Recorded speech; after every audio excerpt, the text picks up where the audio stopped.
Welcome to Talk Cosmos, the show where Sue Rose Minahan and her panel of guests bring you leading-edge astrology conversations through a journey of soul growth patterns connecting astrology's energetic cycles. Get ready to understand your path in the cosmic roots of the stars.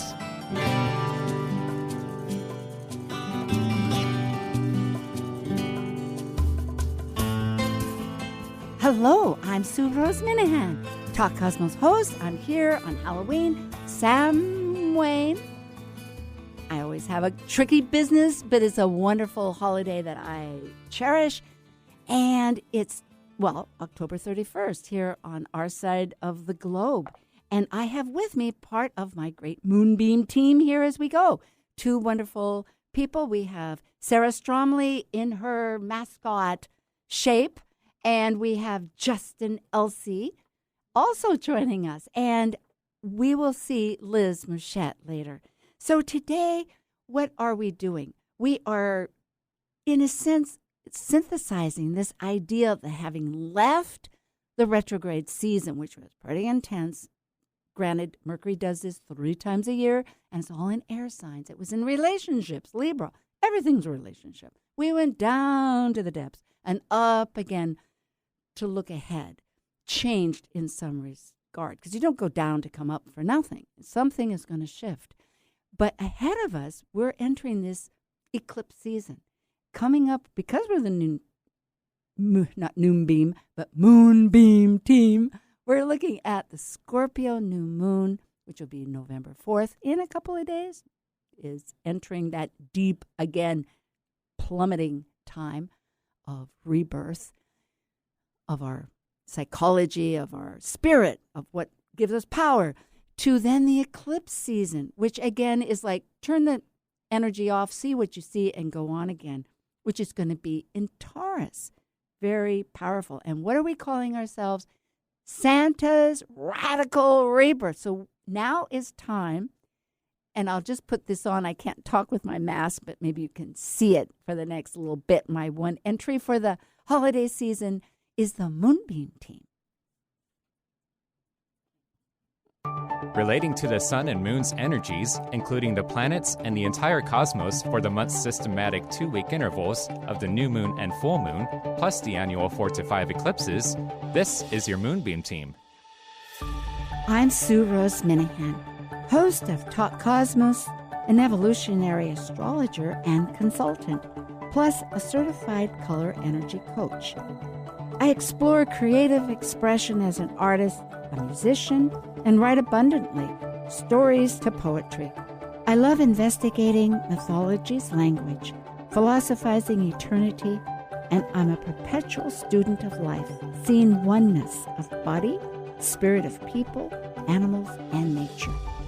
I'm Elizabeth Liz Mouchette, certified astrologer, sacred healing counselor, tarotist, and numerologist, providing individual consultations, teaching and tutoring internationally, co-author of Gateways to Change, Keys to Navigating the Seas of Life, currently facilitating workshops in Marysville and Camino Island, Washington. And I'm Sarah Stromley, a craniosacral therapist and founder of Brain Body Therapy in Kirkland, Washington. I'm an evolutionary astrologer that incorporates different forms of horary, location mapping, and medical astrology into my practice. I enjoy uncovering flower and mineral frequencies that also support the mind-body coherence that aid in the healing journey. Hi again, there you are. So we also have Justin Crockett Elsey, and he'll give a little feedback. Yeah, I'm an archetypal astrologer, and I specialize in in-depth realization of charts, and I do a combination of Western and Vedic astrology, and work with the predictive astrology as well. So I do really in-depth analysis. I do research in astrology, really. So. And Justin has also other capacities, which each of us have shared about ourselves, but he is a Reiki master and actually specializes in animal Reiki and is a medium and has seances and of that experience too, along with numerology. He's been on several shows and is coming up. He'll be on featured December 12th. So check it out because we're going to talk about the new nodes coming up and the imminent USA Pluto return. So here we are on Halloween. And do we have Liz on? I think we have Liz. I don't know what's happened to our wonderful Liz Mouchette. We will try to figure that one out. But here we are. So, you know what? Always with, okay, I think how we thought about this was because Jupiter was in some ways like a Santa Claus. And Jupiter is very prominent right now. It's ruling our south node. And so that's part of this essence.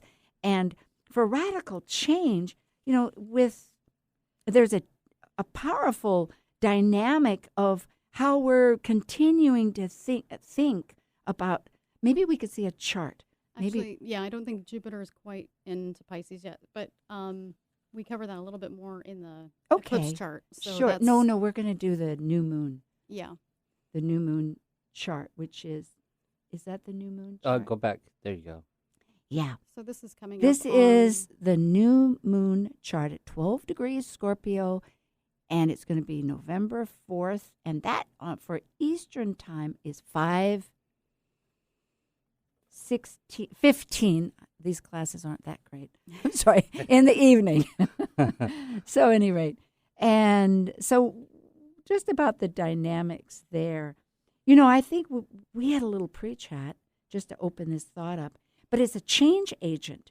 You know, it's changing the conversation through all of this, and sort of the health of maybe not just here, but there's a certain part about our wounds and our hygiene with health.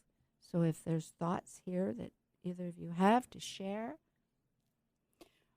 Well, there's some really dynamic Scorpio energy here, and I always like to think of Scorpio in these mid degrees as being just this really more of a wild card. It's just full of unflinching determination and strategy and almost an obsessive need for transformation, especially in the areas where, in this chart, where there's challenges by authority because it's square Saturn, and where we've been left feeling powerless.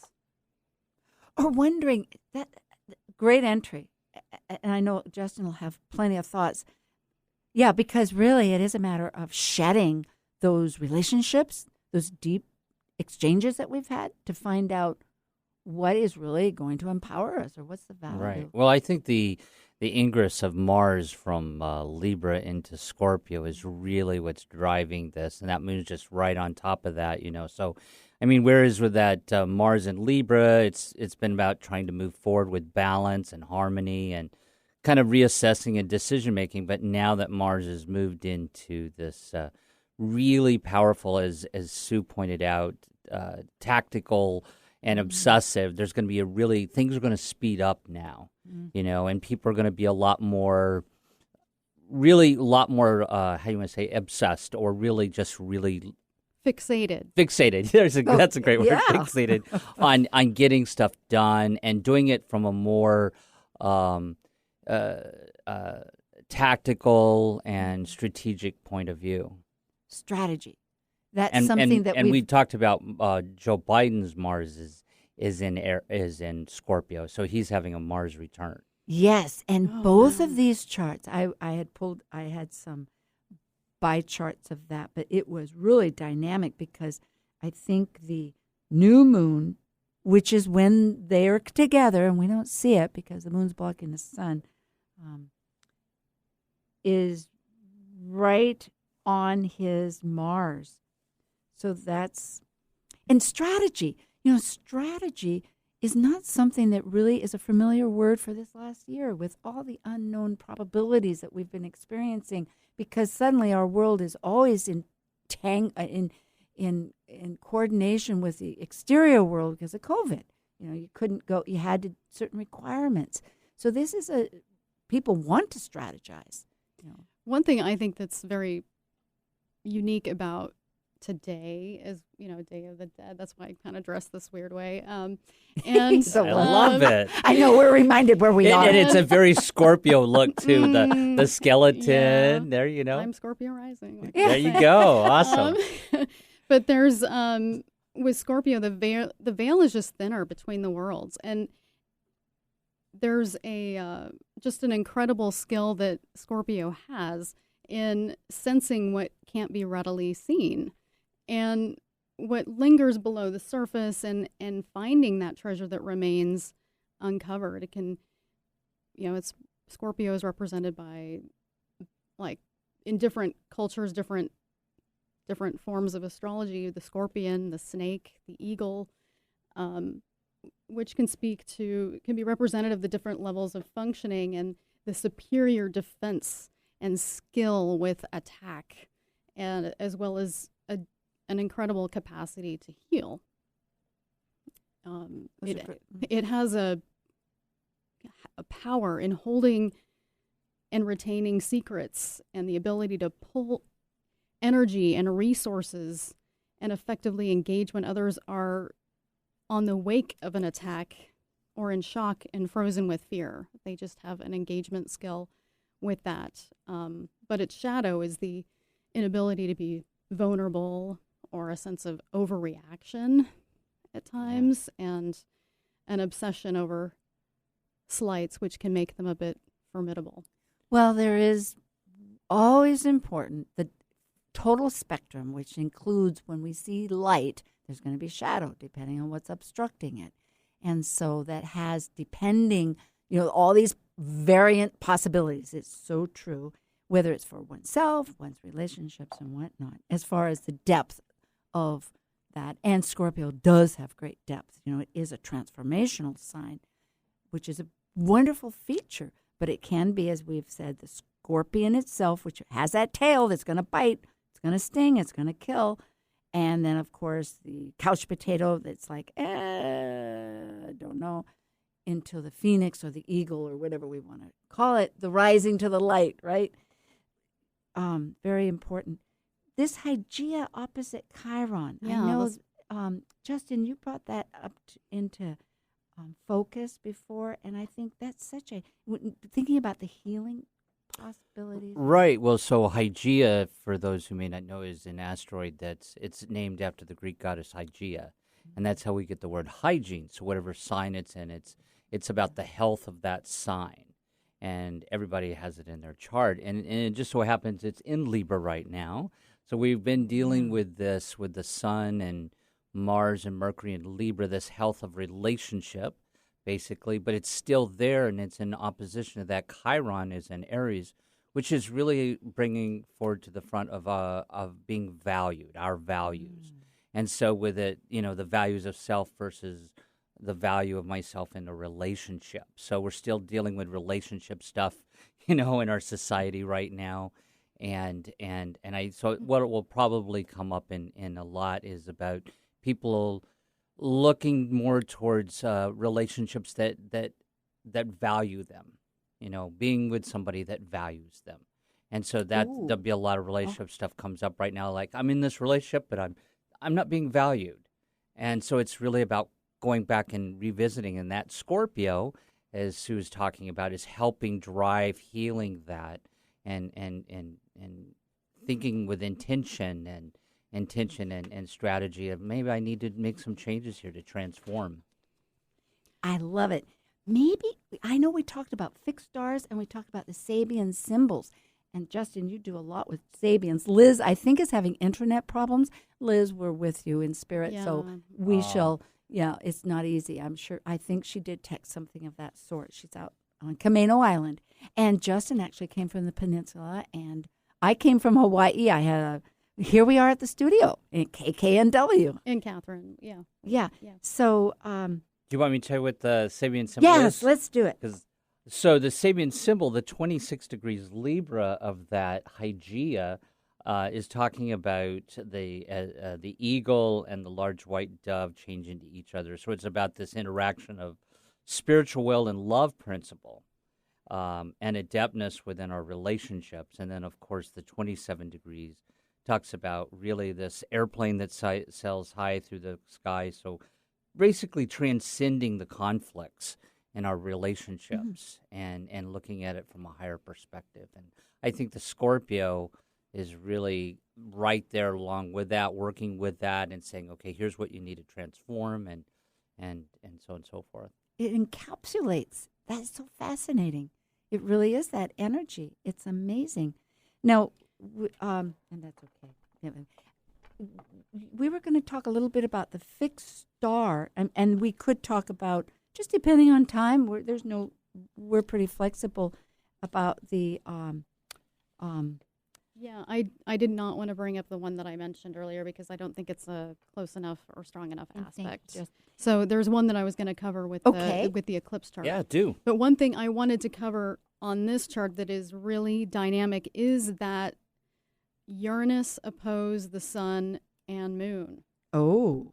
And that there's just this really intense dynamic that's just amplified with between the two signs, the polarities of Scorpio and Taurus. There's a shadow side to both of these that can play out where Taurus can just dig their heels in and be white-knuckled and is unwilling to let both of those signs just are unwilling. Both of them are unwilling or unyielding. They're fixed signs. They're unyielding, willful, and they're always looking to the other one to drop their position, so to speak. So Taurus can be, digging in even more so when asked to, and then Scorpio is, can behave like a black hole super suction machine. Black hole, I love that description. And so, but the positive side of those is that, Taurus can the highlight of Taurus is the kindness that can be brought to relationship that you were just displayed with Hygeia and Mercury in this chart that's in Libra. But and Scorpio, has this incredible capacity to heal when it's right. If I may, and I appreciate very much returning. Can I say something? Yeah, because please. I think she's touched on something that about, because that Taurus is the mother, the healer, the nurturer, and that Scorpio is I think you're right, working with that as to what has to transform, and I think it's definitely I think you're spot on when there's a healing aspect to that opposition there. And I'm glad to bring up, yes, Uranus, because in Taurus, which is a 7-year cycle, 8-year long cycle, 6, 7, and we're still involved with for years to come, is always about values. And so paramount with Taurus is that values. And with Taurus, too, it's when you were saying about the kindness, it's true, it's a Venus, but it's more of a comfort. It can get stuck. It has this whole dynamic. They're opposite signs, they have access. And on comfort zones. Yeah, and it is that comfort zone because it's survival of resources and self-reliance. It's very strongly self-reliant. And you can get in a rut, whereas Scorpio is saying, hey, I'm sorry, but this routine is not working. We need to break forth because I have new values. I'm a new energy of life support, because it's always life. It's not death that they want. They want to think how to outwit death. They want to have life. And so, yes, it's really, in order to do that, it can be manipulative. There's this negative side. But on the best energy of it is that transformational. And I'm so glad the healing, and thank you. That's good. There was a fixed star. It was a crux, which is part of, it's at 12 degrees Scorpio. And the sun is joining a crux. And that's part of the Southern Cross. And it also has a nature of Jupiter, which I thought was most interesting. And of course, Jupiter has all the good and the bad. Traditional things of it is always great, but it can be excess, of too much. But it does have that idea of some kind of spiritual, religious conceptions, and also interestingly, it would say occultist, which is change, right? It's what we're doing, looking at. It's always how to define those words. I think, Sue, you brought that up about you're the fixed star person, and you brought that up. What that crux was on what degree? I didn't. Sarah, you mean? Sarah, It was pretty close to that sun moon, and I honestly didn't Well, look at it because I got pulled into more It's of the 11 eclipse degrees, stuff. 52 Oh, degrees. gotcha. Yeah, gotcha, so it's right on. Yeah. But, if we were to look at, we have a little time here about the Sabian symbols of the new moon, that would be, we were going to do 3. If I remember, it was going to be the karmic, which is the degree it's in, 12. Then the actual Sabian, which rounds it off, which is 13. And then we were going to do the quest. I know Linda Hill does those, and I think on July 4th, Justin, when you had your wonderful talk about numerology and that, we did the 3 also. So it's sort of a fascinating idea to see where we come, what land are we in, what is in the previous, what's happening now, and where are we headed. So 12 degrees, I think, was something about an official embassy hall, like group consciousness. Yeah, it's the Sabian symbol is an official embassy ball, and it really, the keynote of that is sort of this.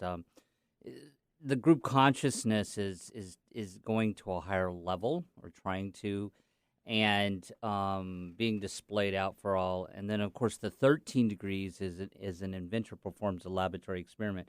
So again, it kind of it speaks to that, a lot of that Mars energy, a driving urge towards achievement, which is sort of the root of, every day everything's always changing. And it's about going outside the boundaries of what's known. You're, Yep. the I like active that. science of observing what happens. Yeah, that's When this happens, and when you do this, and Yep. under these conditions. But this is just a lot of change, energy, and on a personal level, this just feels very jolting, I would think. It's the time of the year. Yeah. It's like, hey, it's time to realize we've harvested. Now it's a matter of figuring out, it's the darkest time of year. These old holidays, I say holidays, ceremonial holy days that were like at the most fixed point of the fixed signs, because the light was different. It all has an energetic appeal. So here was the darkest day of the year.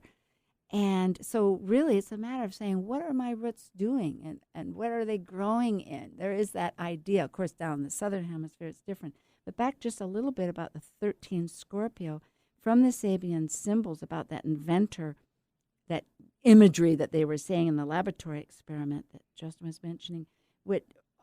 According to Dane Rudjar, which I know both I learned from Justin and also from Liz, and I have this wonderful book that he had, the mandala. But it's the ability to relate seemingly unrelated facts, which is really what you were saying. I was just, looking at the resources and the unknown that you're bringing up, Sarah. That's Scorpio. The whole time we're talking about this, I can't help but correlate this to just how there's this record number of people leaving their jobs, just quitting. Yep. All over the place. And there was some survey, I don't have the source of this, and I don't know. I just thought it was worth repeating. But there was a survey done that said that 95% of people think of quitting their job every single day right now. And it could be just because, the few that are left behind are taking on all that extra load of everyone else. And the energy, they may have been in a certain place for so long and been recognizing these questions of value and worth and all this. We can get rid of the chart maybe now and have our little gorgeous faces showing more, if you'd like. Yeah, thanks. Good. That's an interesting. We're here. It's so different. You have to adjust. Talk about personal adjustments. We've been working online, and I noticed that having come to Seattle and actually talking to the person I'm staying with here, it's like I actually know how to talk to a person, and look at them in the eye, whereas I was looking off into the world. So, and I want to point out something that's important to what Sarah said about where you can see the real world of how astrology is affecting us in our daily lives. And you mentioned all those people leaving their jobs. And I see that a lot in that Sun-Uranus opposition. Uranus and Taurus is talking about resources and money and job and how am I getting paid, right? The 2nd to 8th house there. And that Sun being that person's personality in Scorpio saying, wait, maybe I need to use that Uranus to change how I'm getting paid, how I'm getting nurtured right now. So that I think that really highlights that what's kind of going on in the collective that you were talking about. Yeah, I saw an ad on that Amazon was placing for just trying to pivot with the personality shifts that are happening right now. And they were advertising, I like to work between these hours and these hours, and I like to, this is what I'm trying to fit into my life. So they said, and we're hiring, and, this is the job that they have is just, employers saying, okay, just when are you available? When is it good for you? And just kind of being a little more adaptable to. Yeah, it's actually a really empowering time for adding more benefits. People. There's always opportunity. We are going to return in a few moments, and we've been covering here wonderfully with Sarah Stromley and Justin Crockett-Elsie on Moonbeam Team for Talk Cosmos on Halloween, July 31st, about this new moon in Scorpio at 12 degrees, getting close to the middle of the sign. That's going to be on November 4th. And it is just to encapsulate so much energy about this transformational process, opening up those, how are we going to comprehend more? How are we negotiating? And our routine jobs, great illustration. So thank you. We'll be right back.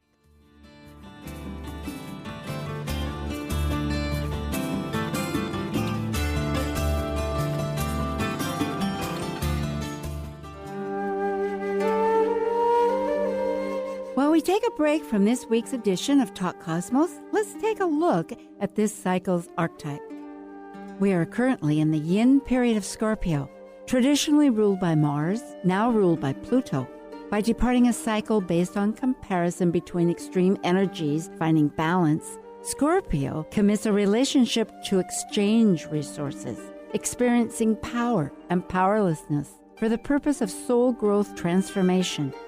As a fixed water sign that is extreme, intense, and secretively deep, Scorpio's passionate nature questions the psychology and mystery concerning life and death. Old world travelers never began a journey without a compass. And today, smart travelers won't leave home without a map or GPS to navigate the journey ahead. But when it comes to your journey through life, how do you get your guidance? By aligning numerology and astrology's wisdom. Combining numerology with astrology offers a great spectrum of insightful meaning for your personal yearly, monthly, and daily numbers. And to help you navigate these numbers to discover your best daily route, numerologist Liz Mouchette, along with Gloria Riley, an Egyptian numerologist, and intuitive consultant Jenny L. Sinclair have co-authored the book Gateways to Change 2018 and Beyond. Keys to navigating the seas of life using numerology and astrology. In addition to the book, Liz is also hosting a Gateways to Change workshop this fall, which complements the book to guide you to your life's journey and explore how to use the resources offered in the book. Copies of the Gateways to Change are included in the registration fee. The Gateways to Change book is now available to order on Amazon, and to register for the workshop, you can contact Liz at her website, alightpath.com, or send her an email at Liz, L-I-Z, Mouchette, M-U-S-C-H-E-T-T, @gmail.com. Let Liz be your compass as you continue your journey here on Earth. Talk Cosmos brings you leading-edge astrological conversations with hour-long programs each week on KKNW. The show goes live every Sunday from 1 to 2 p.m. Pacific.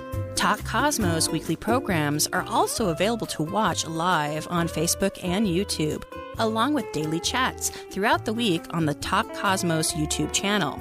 While you're there, make sure you click like and subscribe buttons so you can get the full Talk Cosmos experience. Or, if you'd rather listen to the show archives with audio only, the entire podcast collection since 2018 is available on most podcast carriers. So, grab your coffee, tea, or kombucha and enjoy the show. Hello, this is Sam Reynolds from unlockastrology.com, and you're listening to Talk Cosmos on Alternative Talk, 1150 AM, where leading-edge astrology conversations empower your soul's growth. Hosted by Sue Rose Minahan every Sunday from 1 to 2 p.m. Pacific Time. Alternative Talk 1150, local talk for the body, mind, and soul. Hey, I like that. Body, mind, and soul. Thank you, 1150 KKNW. Ain't that the truth? Okay, this is all about our mind, body, and soul. It's Halloween. It's also, and Justin, tell me how to say that word. Sam. It's a Samhain. Samhain. You know, words and me and pronunciation is right from my beginning. Okay. And really, it was the darkest night, and it was the eve, and the next day is All Saints' Day. It's really, like Sarah, you brought out, the veil is the thinnest, and it's when we have the approach, because the light is the least, at least here in the Northern Hemisphere. I just love how Mexico really celebrates Day. their ancestors and communicating with and them. it's other traditions too. I've learned it's not Mexico does, but it is like very many ancients, thought of this, which not at the tip of my tongue, but it's extended. It is so true. So we're going to talk about the powerful lunar. Lunar. It's a full moon. That's a lunar eclipse, and it is going to be in Taurus. Even though the nodes, they're approaching the very beginning of their 1 degree Gemini. So, of course, it extends over the border, you might say, into Taurus. So this is it's a late degree Taurus, close to that cusp of Gemini. 27 degrees, 14 minutes of Taurus on November 19th. 2 weeks. It's always 2 weeks after the new moon, which we already discussed in Scorpio. And it's going to be in Eastern time, just because the Eastern is for the United States where the capital is and all this, and it sort of, if we're going to talk collectively, represents that. It'll be in the morning at 3:57 a.m., meaning that, yes, that's what it is. So it is an end of a cycle.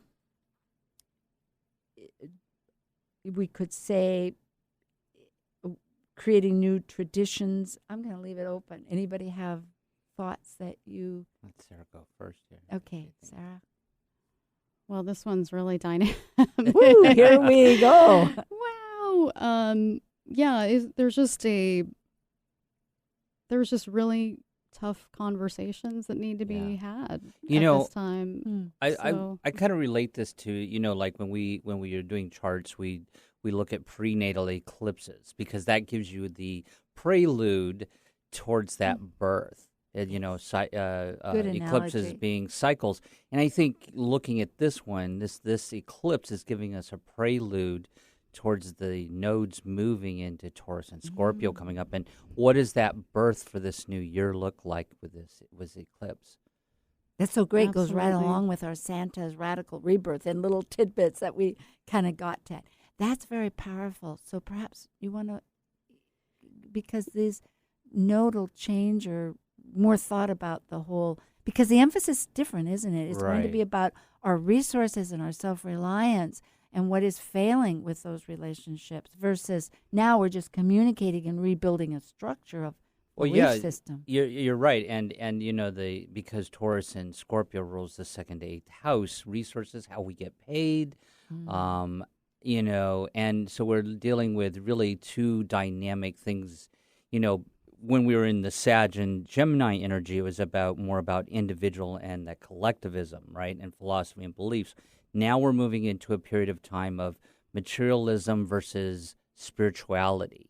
What are we going to let go of? And so we're going to see more possibly a focus more on financial stuff coming up, and the markets and and homes and the inflation because of this, but in our own individual lives, what is really valuable that we need to back to what Sarah was talking about, that nurturing Taurus and what we have to transform as far as what's valuable, nurturing, what we need to let go of versus accumulate, and how we need to restructure our lives to support that. Yes. Yeah. Restructure. Because everything is reporting up to Saturn at this point, and Uranus, it's co-ruling that. So, well, they're in that big energetic tug, aren't they? Yeah. Old, new, regrow or shatter. Yes. Yeah, Venus has moved into Capricorn at this point. She's all about brass tacks, and there's conversations and dynamics around that.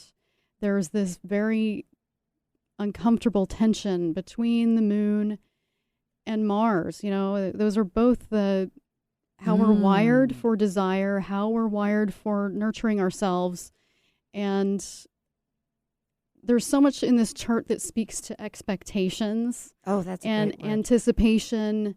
Yeah. With those relationship charts of giving and receiving between Taurus and Scorpio. Go ahead. Okay. Because a couple of code words. When you say moon and Mars, immediately I'm recognizing always that's a cut. It's like the moon doesn't want to let go. The moon is receiving light, is giving back, and it's nurturing, that beautiful word of nurturing. And in Taurus, it wants to be generous and kind. Well, it wants generous and kind somehow. I know but a lot it wants of Taurus. what it wants. I know. I have a lot. I know. No, Taurus is it's a loving. It wants balance. It wants status quo. I mean, it's security of it's working and it's thriving, and so it's not really there. It's a patient. I think it's a lot of patience, which can come into kindness, which of course, but it's patient. But I'm thinking with Mars. So thank you for elaborating on that. But with Mars, its whole energy is action, and it's going to cut away, and it's going to instigate and move. And so when it comes to the moon, regardless of signs, those two have there's some tension there naturally. Well, my Mars is actually in Taurus. So mine is too. Yes, I got you. But I think so here you've got the Mars. It's saying that we need to make some changes. We need to get moving here. But that moon emotionally is saying, I don't feel secure with that just yet. Let's just go a little bit slower here. Yeah, exactly. So there's that tension there. Yes, I understand 1,000% because Venus rules both of mine. Yes, my moon and I have Mars Taurus too. And Mercury and Mars together and in Scorpio just seems like it's just hard to have that filter on to understand that there's a human being on the other side that has feelings. So there can be just some insensitivity. It's a complex chart, yes. Yeah. And because we've talked earlier, and we're always working to try to make it common sense, out of our language here. But really, astrologically, there's some dynamics here besides just that opposition, which is including all these other factors of the action with Mars and our thinking process and what nurtures us because of Ceres. But then I think Pluto has transforming is it's enshrined to that moon too. Yeah, it wants to work with it, doesn't it? Yeah, it really wants. I don't know if really a good bed partner it's or not. really pushing that moon in Taurus beyond its normal comfort zone, maybe with a little more ease. It's like that storage unit that I came here for because the price tripled on me. You're like, okay. And I keep thinking, well, the best news would be I just get rid of everything. And then I go, oh, wait a minute. Am I ready to do that? I only have so much time. Yeah. I want to point out, you mentioned, I think you're spot on with that, Sarah, with that Mars Mercury, and it's showing up in the chart in the first house. People are going to be, that's like seeing through the motives of everything. People are going to be really focused and direct and it's in that first house itself. So I think it really will bring people into really this focus of where do I need to go next, and what do I need to do here. So maybe that'll really help with this idea that we came up with, because we are Santa Radical Rebirth, because Christmas is on its way, and we're in this, with eclipse season, there's 2 weeks ahead, 2 weeks between, and a long time with the solar, who knows how long. When things change, the domino effect. But how are we creating new traditions? And is it the more activities? Is it outside the box, which we know? And again, it is a lot of this Uranus. I'm trying to find out where's Uranus? Uranus. Oh, yes. Is, at 12 degrees. But at any rate, the new traditions. Like, take the nodes right now. We're in transportation with Mercury, with Gemini, and across with Jupiter. I mean, Sagittarius across the water. We've got all those boats outside, or ships, as they're supposed to be called, I think, outside of Los Angeles. Yeah, exactly. Right. And so it really encapsulates that idea. And the delay of Christmas, so people are going back to what can we present? I remember my father, who came from Norway, one year, they just made an ornament and exchanged it, a paper ornament, because I found that in his papers. It was this little Christmas decoration, the value. The reason that Christmas kind of jumped into our pre-talk for me was for a number of reasons, but that dynamic between Mercury and Jupiter and Neptune. So Mercury is about thinking, how we're processing and our stories, and it's trine Neptune, which is belief. It's really activating that sense of belief, but it's square Jupiter, that capacity to receive, to have luck and to receive the finer things in life. And Jupiter's not in the best position at this time, when it's all reporting to Saturn, which is about condensing and bringing it back, pulling it back a little. And it's that's very good, because naturally speaking, Jupiter's ruling that south node of all our belief systems that Sagittarius represents. And in the south node, that represents what we're releasing also. It's like a double signature of releasing that we need to do in order to embrace new, broader, better values and concepts and everything. It's what it's all been about for 18 months as we pass the torch, you might say, soon to a new energetic sign.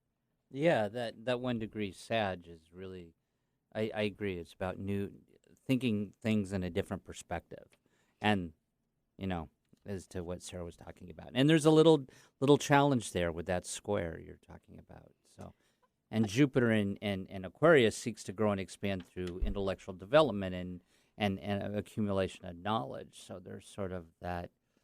Really an adjustment in the way we're thinking. And, the human experience. Yeah. So this happens to be, because it's an eclipse, there's another 1,200, it's very large, 1,200 year cycle, I think, approximately. And it's called Saros, Saros. And they happen multiple times, going from the bottom of our globe at the South Pole to the north, or the north to the south. And they are both in the lunar signs and the solar signs. So it's a very complex and powerful backdrop cycle. And so for those people, but energetically, this happens to be number 126, and it's a lunar cycle. And it happened to have started back in the year 1228, on July 18th, to be exact. You can find all this on Google, not a problem. It's very well specified. So what does that mean? Well, there's 71, 72, it depends, events that happen during this 1,200 or so years cycle. And we're pretty much in the middle. This happens to be 45 of 70. And so it's what they call a partial one. But the reason I was looking at trying to figure out, what's the meaning? First of all, we'll be able to see it, the pathway of this eclipse in the Americas, that's mostly North America, a little bit of Mexico. I don't think Florida gets to see it part as well, but a little bit. And it'll be in North Europe, Eastern Asia, Australia, and the Pacific.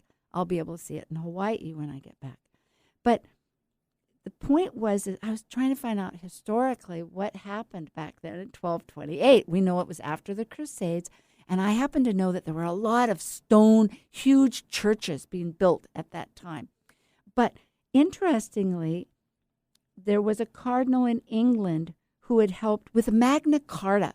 The Magna Carta is one of these famous, documentaries that really had happened earlier, but this archbishop had been very instrumental, and it had back just a few years before, in 25, had revised it. And the importance of the Magna Carta is that our colonists, for our Constitution, used that for our Constitution because it brought up the idea that people, well, they didn't say people, they said man, but mankind was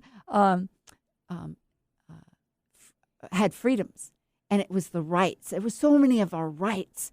And so really when we talk about the new values in that and trying to work with other people, and so I think somehow at that time in 1928 when this started, this same archbishop, whose name is Stephen Langdon, took the Bible and made it into chapters that we use. So there is some kind of legality involved with some really premise of our liberties and who we are that we're also looking at very closely too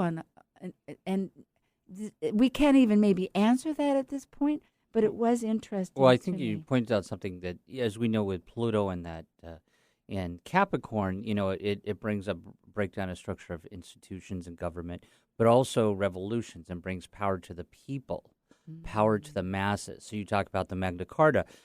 They didn't want to sign that. They were forced to it because the power of the collective. And now, as Sarah was pointing out, what we're seeing now is there's, when can we last remember that employees had this much power in the collective to enact change, and it's now that's what's driving this this increase in wages and better benefits. And so I think there's a little bit of that Pluto and Capricorn affecting this, along with that Uranus and Taurus, that is giving this power to the collective here. Yeah, I think back at The Jungle, that book by Saroyan. I think William Saroyan that wrote The Jungle? It's back in the 1920s, and it was about the horrible conditions, and that's what led to the unions, for the collective. Anyway, Go ahead. I really would like to point out that the fact that there's a fixed star algol that is exactly conjunct this moon, and also it's just important. And algol is a 3-star system that's always eclipsing itself every more than 2.5 days, blinks. Much like the moon. And when things are conjunct the moon like that, it makes it more real. So I don't know, the story is, it's very a foreboding thing for traditional astrology. For those that are more evolutionary like we are, we know that if you're born with this, we all have algol somewhere in our chart. But if it's touching a personal point, we've integrated that energy a little bit more. But it can be an indicator of really disastrous type events that can happen. Even almost violence that we could see in the news, and a consequential type thing. And there's another, because I wanted to mention an asteroid, Niobe, which is conjunct Jupiter at this time, where this eclipses square Jupiter. It's one of those heavy hitting points. Oh yes, Niobe is one of the oldest and most consequential.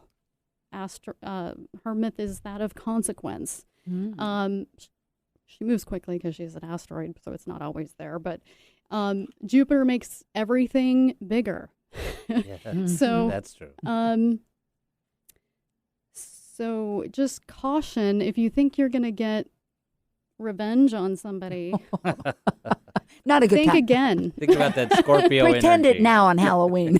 So even right. even during this time. So yeah. But some really interesting myth on Medusa. I mean, her story is that of, she was raped by Neptune or Poseidon in Athena's temple, and thereby, she offended Athena for maybe doing this on the job, in her temple. Right.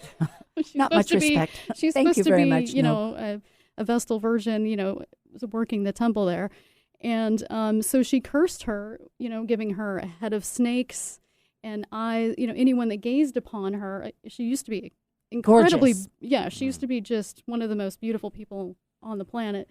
And anyone that gazed upon her would be turned to stone. So that point, the Algol point, is the twinkling eye of Medusa.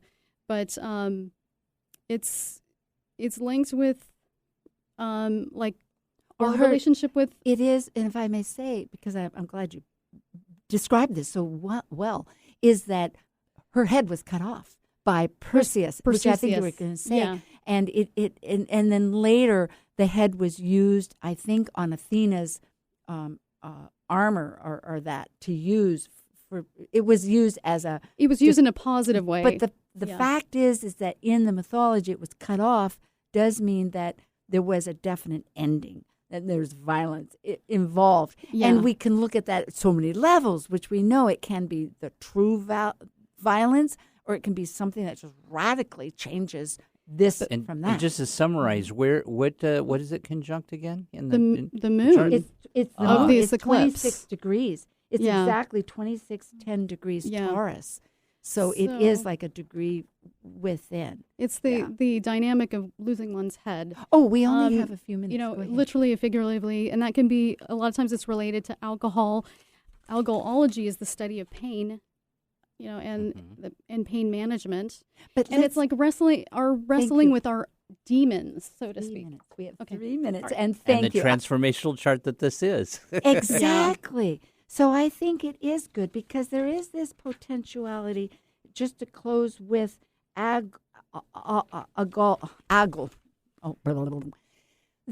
if you see the worst, there is this transformational possibility. We can't get away from that. It is a matter of light because it says as everything has two sides, there's a higher spiritual rays, and that people that have reached that development, it is a matter of, it's truly wanting us to, it's getting closer.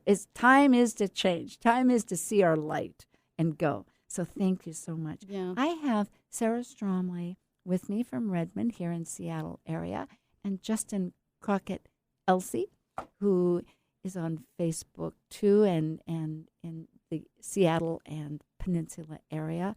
And we've been talking about this radical time with Santa. Next week will be the Cosmic Collaboration.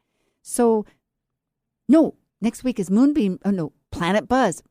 Check out and do subscribe. Thank you so much, because online you can find all of this. Can I just add one little brief? I'd love it. Okay, so a great outlet for this, there's another asteroid that's conjunct another heavily weighted planet in this chart of the eclipse, which is Mercury and Vulcan. They're kind of similar in their mental nature, and I wanted to bring that up. The Persican, I don't know. There's an asteroid that's the muse of dance, chorus, and lyrical poetry that's conjunct both of those. So a great disruptor to us self-destructing is to listen to music or have some creative outlet for this. Allow sound therapy to move through us. That sounds so much like the trickster Mercury. Mercury would love that. And that is the North Node. Yay! Here we go. We're closing out. Thank you. Thank you, everybody. Thank you, Justin. Thank you, Sarah. Sorry, Liz. We'll catch with you next time. And we love you, audience. Happy Samhain. Samhain. Samhain. Happy Samhain. Bye.